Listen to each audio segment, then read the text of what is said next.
There is a nest somewhere in your yard right now, or there will be one soon, and there is a good chance you helped build it. Not intentionally. You left out materials you thought were kind. You did what backyard birders do. You paid attention. You made an effort. You wanted to give something back. And a bird accepted the offer. That is the part nobody warns you about. Because some of the materials birds take most eagerly are the ones most likely to trap them, strangle them, and kill their young before they ever leave the nest. Not because birds are careless. Because they cannot evaluate what we give them the way we assume they can. They evolved to assess the natural world. We handed them something else entirely. And they trusted it. By the end of this video, you will know exactly what to stop offering, why birds keep choosing it anyway, and what to put out instead that gives nesting birds a genuine advantage. But the last thing I want you to hear is the part most people never find out: what actually happens inside the nest when something goes wrong, and what it tells you about the birds that made it through. If you haven't subscribed yet, do that now. What you're about to learn is happening in your yard this season. Every spring, across suburban backyards from the mid-Atlantic to the Pacific Northwest, something happens that feels like a transaction. A bird arrives, assesses a pile of materials you have set out, and takes what it wants. It looks deliberate. It looks like choice, and it is just not the kind of choice that protects them from human error. Birds select nesting materials primarily through behavioral patterns shaped over millions of years of evolution in landscapes that contained exactly one category of building material: nature. Grasses, plant fibers, bark strips, mud, spider silk, feathers, moss, lichen. Every one of those materials has a physical signature the bird's nervous system can read: flexibility, tensile strength, compressibility, thermal properties, moisture behavior. Birds know what works, because the things that worked are what their ancestors built with. What they cannot do is evaluate synthetic analogs. A bird pulling a strand of natural plant fiber and a bird pulling a strand of synthetic twine are performing the same behavior. The material just looks and feels close enough to pass the initial test. The problem only reveals itself later, inside the cup of the nest, wrapped around a leg or a wing or a neck that has been growing for days. Researchers at the Cornell Lab of Ornithology have documented what they call entanglement syndrome in nestlings' limbs cut off by constricting fibers, birds found dead with thread wound so tightly around a toe the tissue had died entirely. These were not nests in industrial areas. They were backyard nests, built with materials the homeowner set out. This is not about blame. It is about a gap between what we intend and what birds experience. And once you see it, you cannot unsee it. Of all the materials that backyard birders have been advised to put out for nesting birds, dryer lint is probably the most widely recommended and the most consistently harmful. It appears on lists. It shows up in birding forums. People have been told for decades that it is a kindness. Here is what actually happens to it inside a nest. Dryer lint looks and feels, from a bird's perspective, remarkably like processed plant material: soft, lightweight, easily compressible, exactly the texture of finely shredded grass or plant down. Birds take it readily. Robins use it. Housefinches use it. Mourning doves have been documented incorporating it. It goes into the lining of the nest cup, directly against the eggs, directly against the developing bodies of the nestlings. And then it rains. Lint from a residential dryer is primarily composed of cotton fibers, which means it absorbs water. Not a little, a great deal. Wet lint does not dry quickly. It holds moisture against the eggs during incubation and against the bodies of nestlings that are not yet capable of thermoregulation. The nest cup becomes cold, damp, and biologically hostile at exactly the moment when warmth and dryness are the difference between life and death for chicks in their first 48 hours. Beyond moisture retention, lint from synthetic fabrics, polyester blends, fleece. Anything with elastane behaves differently still. Those fibers do not mat and dry. They tangle. And tangled synthetic fibers inside a nest cup, around the feet and legs of nestlings pushing and growing over 2 weeks, act like slow-moving snares. Cornell researchers examining failed nests from suburban areas have found nestling remains with synthetic fiber knotted around limbs. The tragedy of drier lint is that it looks like exactly what it is being mistaken for. That is precisely what makes it dangerous. There is a version of this that every experienced wildlife rehabilitator has seen, and most of them will tell you about it the same way quietly and without embellishment, because the embellishment is not necessary. A nestling is brought in. It is weak, not moving correctly, one leg held at a wrong angle. You look closer. Wrapped around the leg, buried in the feathers, is a piece of yarn, sometimes cotton, sometimes wool, sometimes synthetic, always from a nest. Always put there by a bird that did exactly what birds do, found a soft, flexible strand of material and incorporated it into the cup lining. The bird did not do anything wrong. The material did. Yarn and string, including embroidery floss, twine, holiday ribbon, natural fiber thread, all share a critical property. They do not break under the tension a growing bird limb generates. Over the course of 2 weeks, a nestling's legs grow, its toes push, it repositions itself constantly. A loop of yarn that was loose on day 1 becomes a tourniquet by day 10. Circulation is cut. The tissue dies. The bird may survive in the nest only to be found by the rehabber with a limb that cannot be saved. The danger is specifically about length.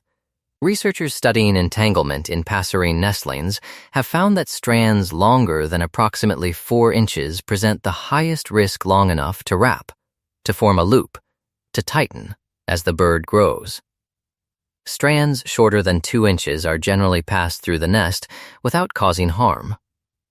The rule wildlife rehabilitators now give to backyard birders is absolute. No string, no yarn, no thread, no ribbon, not natural fiber, not organic, not just a little. If it can form a loop, it can kill. The bird cannot assess that risk. You can. This one is more nuanced, and it matters that you hear the full picture rather than a simplified rule, because the nuance is the part that will actually help you. Human hair is dangerous to nesting birds. Not because of what it is chemically, but because of what it does mechanically. Human hair, particularly long hair, has a tensile strength that surprises people. It does not break under the tension of a growing limb. It does not dissolve when wet. It tangles, it loops, and like yarn, it constricts. Wildlife rehabbers in the United States treat entanglement from human hair regularly. It is not a rare finding. It is common enough that several state wildlife agencies have issued specific advisories against leaving human hair out for nesting birds. The mechanism is identical to string. The strand forms a loop around a toe or leg, the nestling grows, the loop tightens, circulation fails. Pet fur is a more complex case, and this is where most sources get it wrong in one direction or the other. Untreated pet fur from a dog or cat that has not recently been treated with topical flea and tick medication is actually one of the safest and most beneficial materials you can offer nesting birds. Short fibers. No tangling risk at the lengths birds typically pull. Excellent insulating properties. Moisture wicking rather than moisture retaining. Birds have been incorporating animal fur into nests for as long as there have been mammals to shed it. The critical distinction, fur from a dog or cat treated within the past several weeks with a topical pesticide, any product applied between the shoulder blades, Any permethrin-based or fipronil-based treatment carries residual chemical concentration in the fur. Nestlings, especially in their first days, have skin that absorbs compounds transdermally. Researchers at the American Bird Conservancy have raised specific concerns about insecticide residue in shed pet fur used in nests. The risk is not theoretical. If your pet is on monthly topical treatments, do not put their fur out. If you brush a dog that hasn't been treated in over a month, that fur is genuinely helpful. The bird cannot know the difference. You can. This one is less about what people deliberately offer and more about what ends up available, and birds do not distinguish between materials you put out intentionally and materials that exist in their environment. If it is there, and it works for the nest, they will take it. Mesh-produced bags, the kind that oranges and garlic and onions come in, are found regularly in suburban bird nests. Birds pull strips from them when the bags are left in recycling piles, compost areas, or open trash. The netting is flexible enough to be woven into a nest. It is also rigid enough, at the intersections of the mesh, to form loops that do not yield. A nestling's toe pushes through a mesh hexagon that was slightly too small. It cannot retract. The bird grows. The mesh does not. Plastic strips from packaging twist ties with exposed wire, the plastic rings from six-packs, ribbon from packages left on porches all present variations of the same problem. They are available. They are lightweight. And birds that are in active nest-building mode are not in assessment mode. They are in acquisition mode. The behavior is driven by urgency. Nesting season is short, competition for materials is real, and the bird that builds quickly is the bird that gets eggs in the nest before the season narrows. What you can do is actually simple. Manage your yard perimeter during nesting season. Mesh bags go inside immediately. Packaging materials don't sit in recycling piles outdoors. This is not a significant labor cost. It is just awareness applied to timing. The more deliberate version of this problem is plastic strips sold as nesting material shredded mylar, plastic ribbon packs marketed in wild bird sections of garden centers. They exist. They are sold. Do not buy them. No credentialed ornithologist or wildlife rehabilitator endorses them. They are there because the category of nesting material sells in spring, not because they help birds. The final category is the most insidious because it passes every surface-level test. It looks natural. It is, technically, natural, and it still has the capacity to harm the birds that build with it.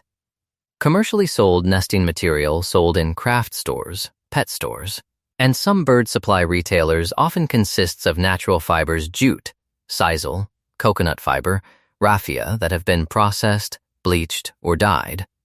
The fiber itself is not the problem. The processing is. Bleaching agents used on natural fibers are not always fully rinsed out before packaging. Dyes, particularly bright colors marketed to attract buyer attention, are not all food safe, and they are not all inert when wet. The nest cup is a warm, humid, biologically active environment. A parent bird's body heat raises the temperature. Nestlings contribute moisture. Chemical compounds that are stable in dry conditions can off-gas or migrate differently in that environment.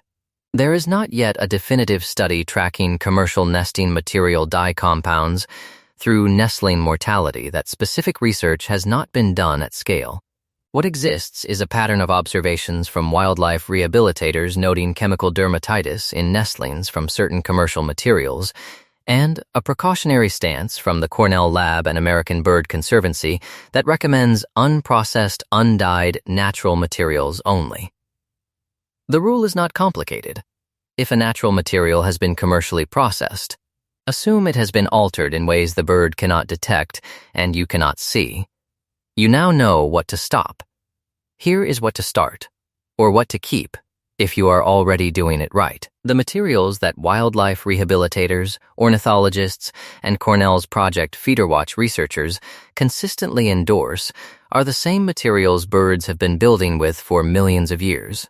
Natural plant fibers, dried grasses cut to lengths under 4 inches, small pieces of raw cotton batting without synthetic fill, strips of natural bark, moss, and clean feathers.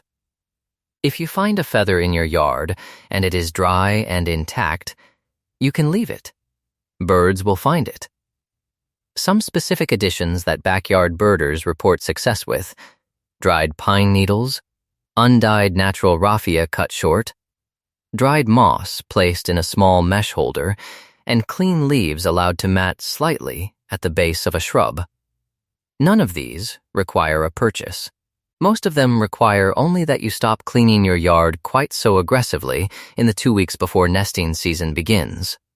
And this is where something shifts, if you let it. Most people who maintain feeders and watch their yards think of themselves as observers. They provide food. They provide water. They stay back. They watch. What the nesting material question does is make the relationship more specific. The bird that takes a piece of dried grass from your yard and uses it to cup the eggs that become the birds you will watch at your feeder next winter, that is a chain you participated in at every link. You were not just a passive observer. You were part of what made that possible. Or, if you did not know what to offer, you were part of what made it harder. Neither of those judgments is about blame. Both of them are about understanding that your yard is not a backdrop. It is habitat.